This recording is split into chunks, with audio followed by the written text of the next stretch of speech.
প্রিয় দর্শক, দেখতে পাচ্ছেন এগুলো হচ্ছে তিল। এই তিলের বেশ কিছু প্রজাতি আছে, তার মধ্যে দুইটি তিল দেখা যায়। একটি হচ্ছে সাদা আর একটি হচ্ছে কালো।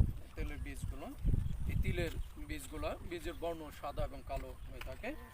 এর বৈজ্ঞানিক নাম হচ্ছে যে বীজটা সাদা হয় তার বৈজ্ঞানিক নাম হচ্ছে সেসিমাম ইন্ডিকাম।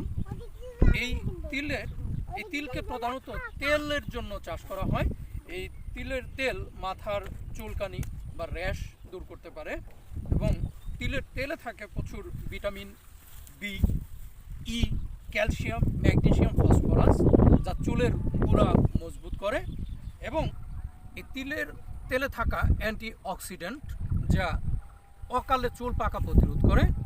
এবং এই তিল জাতীয় পণ্য বা তিল জাতীয় খাবার খাওয়ার সাথে একটি প্রচলিত বিষয় আছে যে গর্ভকালীন অবস্থায়, গর্ভের সন্তান থাকা অবস্থায় এই তিল জাতীয় খাবার কম খাওয়া ভালো। একটি বিষয় প্রচলিত আছে যে এই তিল জাতীয় খাবার গর্ভকালীন অবস্থায় বেশি খেলে গর্ভপাত হওয়ার সম্ভাবনা থেকে যায়। তাই বিশেষজ্ঞরা গর্ভকালীন অবস্থায় এই তিল জাতীয় খাবার কম খাওয়ার পরামর্শ দিয়ে থাকেন।